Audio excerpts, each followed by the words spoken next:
Welcome back and Happy New Year. This is just the second episode this year. It's episode 71. And today we are talking about how to know what to do first when someone you know is diagnosed with dementia.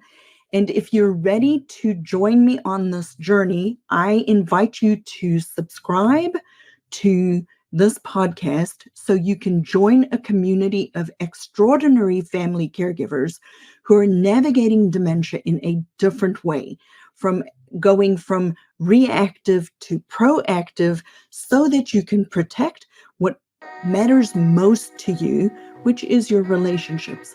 So I invite you to like and subscribe to this podcast, and then please go ahead and review this podcast. The link is in the show notes on iTunes, Apple Podcasts, and thank you for listening to today's episode.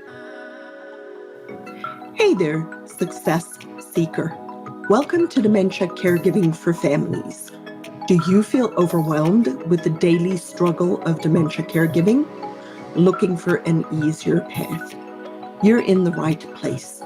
On this podcast, we teach you the skills to simplify caregiving. We unravel the mystery of dementia and guide you through the often difficult behaviors. I'm Lizette, your host and fellow family caregiver. As an occupational therapist, I bring my professional and personal experience to this community. Here we speak the truth, but without the verbal vomit. I know you will find value in today's program, so buckle up while this flight takes off. I cannot believe that it is January 4th. Welcome to Dementia Caregiving for Families in this new year. As the new year is starting out, I thought it might be a good place to start our journey together to talk about how to know what to do when you first get a diagnosis of dementia in either yourself or in somebody that you love. So, what to do first when somebody is diagnosed with dementia. For some of you, this might not be an imaginary idea or thought, but I want you to imagine sitting at your doctor's office and hearing for the first time that somebody you love has dementia, or maybe even you. Maybe you have a recent diagnosis of dementia. A lot of you may already have had this experience, but maybe some of you are just recently starting to realize that a person that you love has dementia, or you're a family caregiver of somebody that you suspect has dementia. Well, what do you do first? I know that a lot of emotions come rolling through you when you hear your name, your loved one's name, and the word dementia all in one sentence. I know for a lot of people, your ears just shut off, your brain shuts off, and you are not able to process any more information other than the word dementia. It can be overwhelming. It can be very fear-provoking. And to be quite frank, I actually blame the healthcare system and I blame society for that fear and feeling of overwhelm. Because if you are very honest, what do you hear in the news about dementia? It is nothing but doom and gloom. It is nothing but, oh, woe is me, and life as you know it is over. Dementia is a challenging process, I'm not going to lie, but it is also not the worst thing that people can experience. There are lots of diagnoses. There's lots of things that happen to people that results in a person changing over time. Think brain cancer. Think somebody who dies very unexpectedly. It is part of life, and I always hate to be the person to be the one that says those types of things, but dementia isn't the worst thing that can happen to a person. There are lots of worse things that can happen to a person, and a lot of people aren't saying that. And most of what we hear in society is the doom and gloom. And I am wanting to be a voice of the opposite and saying there are things that we can do. So if you're here for that, if you're here for that journey, thank you for being an extraordinary caregiver and being here with me today.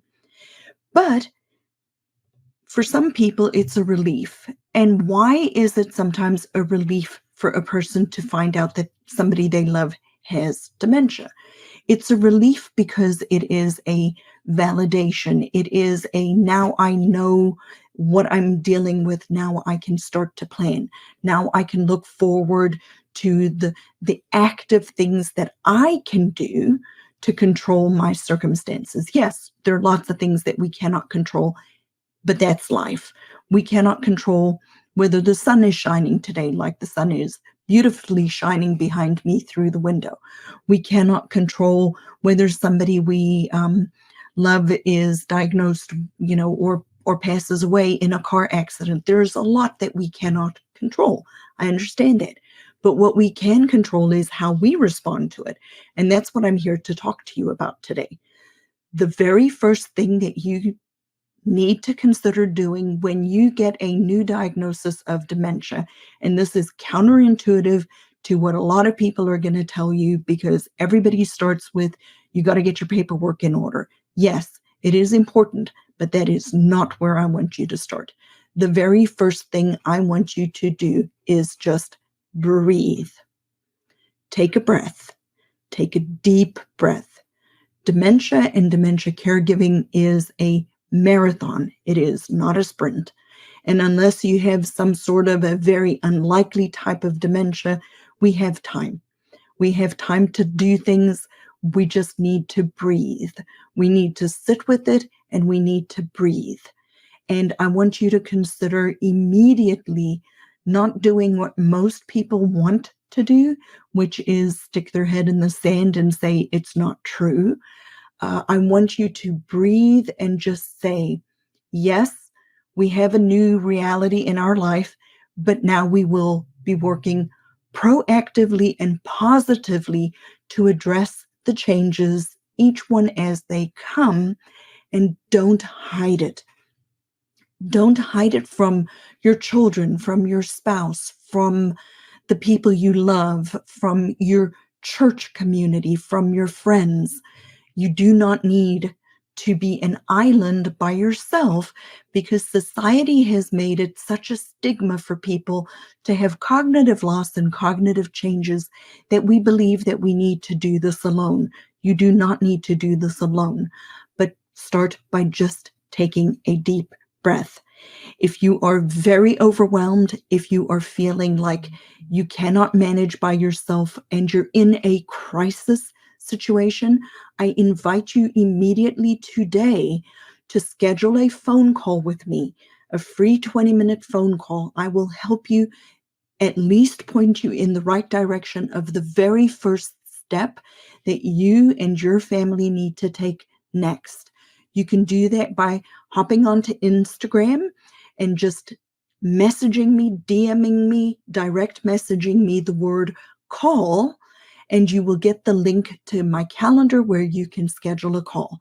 If you're not on Instagram, then in the show notes will be a link to my calendar where you can schedule a call. Book a 20-minute call, schedule a 20-minute call, no pressure, nothing but I promise you, I will help you get on the right track and tell you what your very first step needs to be after breathing.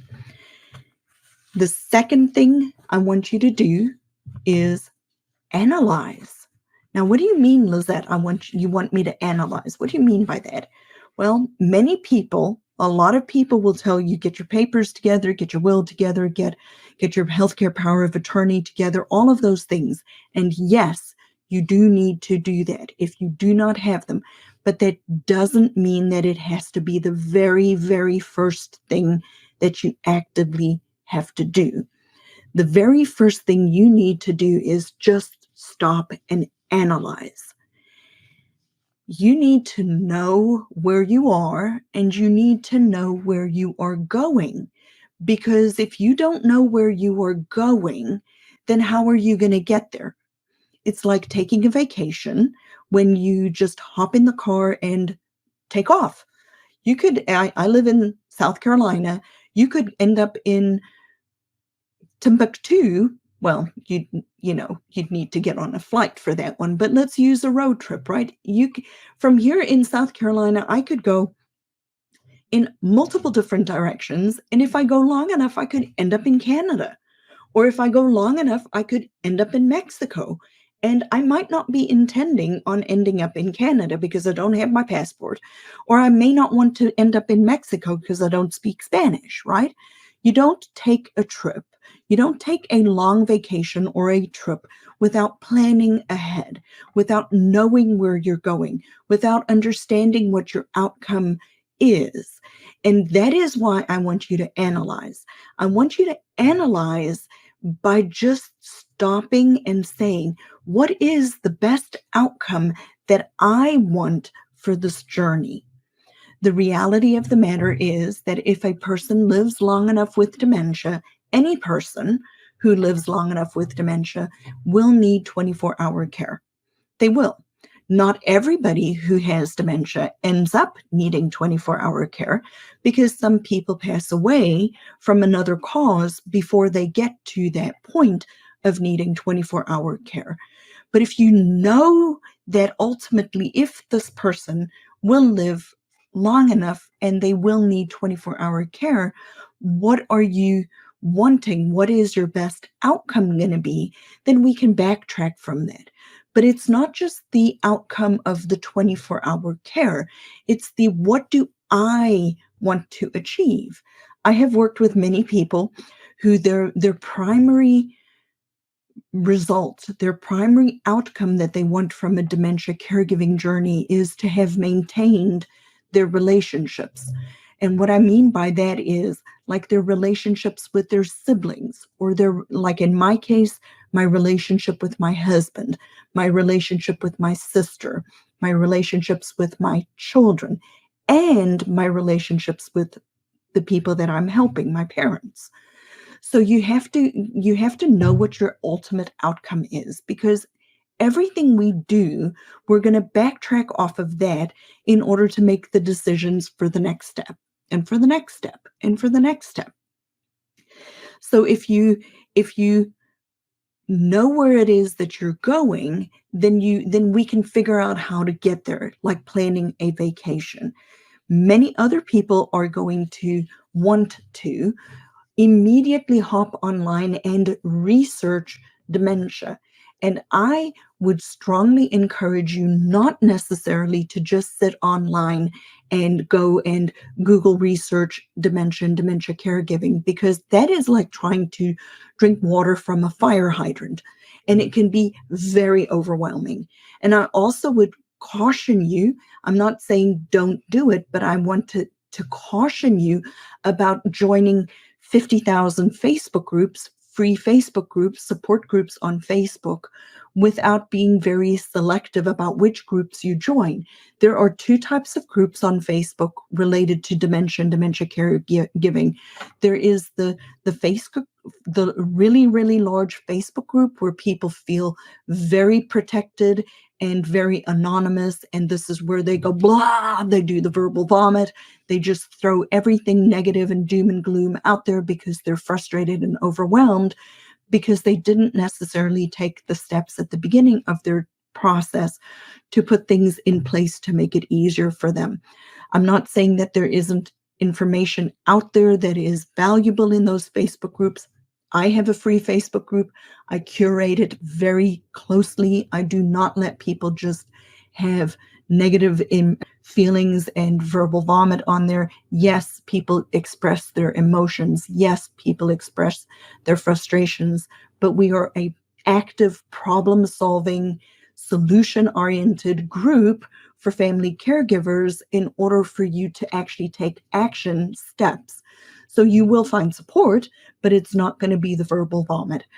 So yes, you can join Facebook groups, but I beg you to be very selective about which ones you join. And if you inadvertently join a group where all you are seeing are the negative doom and gloom type of things related to dementia and dementia caregiving, please understand that it doesn't have to be that way. There are things we can do to be proactive and make it easier for people going through this journey. So don't just go and do the drinking water from a fire hydrant, because it will overwhelm you. There are lots of books out there. Yes, there are podcasts. Listen to podcasts. Podcasts actually, I think, can be very valuable, especially if they're shorter episodes so that they don't overwhelm you with a lot of information. Join my Facebook group. You're welcome to join. The link will be in the show notes. For sure, I want you to join because I want you to get to know me. I want you to get to be in a positive community. But I will also want you to understand that, as you're analyzing this, dementia care will follow a fairly predictable path. But everybody's timeline is going to be different. So some people journey down this journey for only a few months, weeks, years, and some people are in this journey for decades. And there's no way to know where you are or which one you're going to be. Time is the thing that tells. And as a person is progressing over time, I'll be able to help you a little bit more with exactly how quickly your particular person is or is not likely to progress. However, having said that, my crystal ball breaks every time I try to prognosticate how long somebody's going to live, because that's not up to me, right? That's not up to us to be able to say how long a person will be with us. But start with the end in mind. So analyze. The third thing I want you to be able to think through is this following analogy. How do you eat an elephant? Well, one bite at a time. How do you navigate a dementia caregiving journey? One step at a time. This is a marathon, guys. It is not a sprint. We are not sprinting to an end. We are taking a one step and then the next step and the next step. And sometimes all you have to do is start with the first step. And then after the first step, the next step reveals itself. So I want you to really then, after you've analyzed, we're going to put the first piece in place. And that first piece may be different for everybody. It might be your legal documents. If you don't have a will, if the person you are helping doesn't have a will, that is super important. Your healthcare power of attorney paperwork, your durable power of attorney paperwork, all of those things are very, very, very important. But we typically have time to get them in place, so you don't have to drop everything necessarily and do it. Because if you're in it, if you're in it and you already need those papers, it may be too late if you're in the crisis, if a doctor has identified that the person that you love isn't able to make those decisions anymore. So yes, they're very important. I want you to get them within the next 3 months, but you don't necessarily have to drop everything to go do them immediately. But we do need to take the first step, because like eating an elephant, it's just one bite at a time. It might be your legal stuff. For some of you, it may be the driving dilemma. Is mama safe to drive? And remember, driving is a privilege. Driving is not a right. And it is up to us as family caregivers to protect both the person that we love and society around us by helping take away the car keys, because it is necessary, and we frequently wait too late to address the driving issue. And I totally get it, guys. I understand. The moment you take somebody's car keys, it changes your life as a family caregiver, because now you're responsible for driving them to appointments and things like that. So I get it. Nobody wants to do the car thing. I get it. I totally understand that. But it might be driving for you. It might be that the person that you're trying to help is not safe to be home alone anymore, and that you're leaving them home alone, and that might need to be your first step. So you're just going to analyze, and then you're going to take one step, just the next step, whatever that step might be, and then start to actively put into place a process and a system for yourself to follow. And then the fourth thing that I want you to do is find a community. Find a community of like-minded, extraordinary caregivers, a positive, uplifting, proactive community, not a doom and gloom, woe is me, and life is ended community, because our own mindset as a family caregiver will dictate the results that we get in our caregiving journey. Many people are not talking about that, but our own way of thinking about the dementia process will result in exactly what we get in our dementia caregiving process. I'm not saying that there's not going to be turbulence, because life is life. We're all going to have a little bit of turbulence as we're going through this journey. But if your mindset related to dementia and dementia caregiving is, oh, woe is me, doom and gloom, life is never going to be the same again, then guess what you're going to be getting? Oh, woe is me, doom and gloom, life is never going to be the same again. But if your mindset related to dementia and dementia caregiving is, I can control how I respond to what's happening.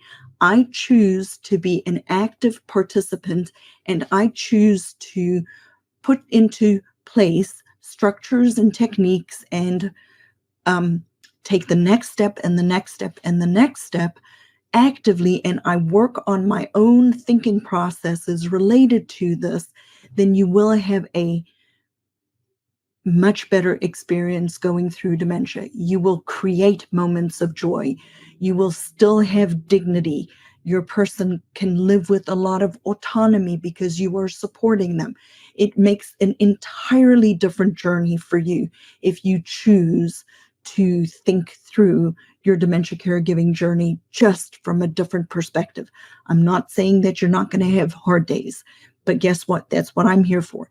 Then we will work through those hard days, and we will work on reframing your brain, because where our thoughts go, that is how our life goes.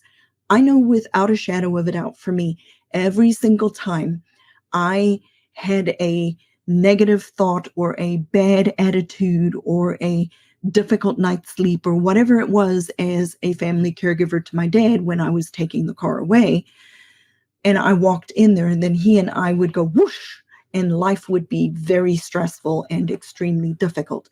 But I was the one that could change. And guess what? When I walked in and I had a different attitude, our results were entirely different. So if you're ready to maybe join me in my next free workshop, I do a free workshop every month. The next one is January 13th. I want you to click in the links in the show note. There should be a link for registering for the workshop, or go direct message me on Instagram, the word workshop, and you will get the link to register for our free workshop, our monthly free workshop.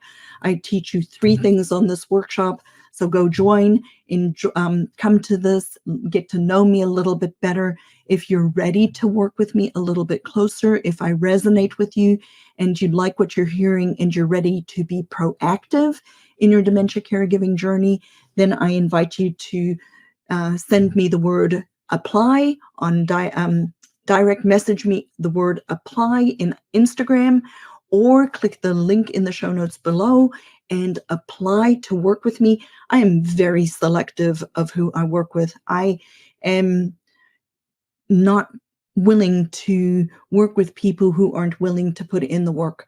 I can make it easier for you. I can significantly cut down the noise. I can help you plan. I can help you work through your emotions related to this, but I am not the right fit for everybody, because if you are somebody who just wants to complain about your lot in life, then I'm not your person.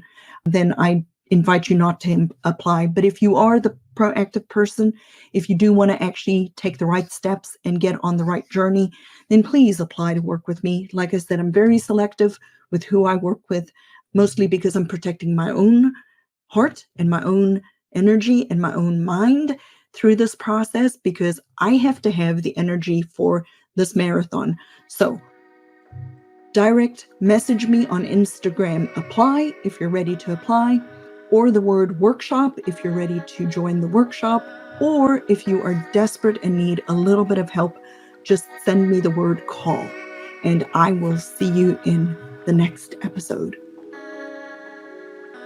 Thanks for joining me today, Success Seeker. I pour my heart and soul into this program to serve you. You can serve me by leaving a review on Apple Podcasts and join our free Facebook group, Dementia Caregiving for Families. It's a positive and proactive space to navigate dementia caregiving together. Get practical tools and find support, but without the verbal vomit. Be a part of our community where we seek to find peace of mind and ease despite a dementia diagnosis. So join today and see you next time as our flight takes off.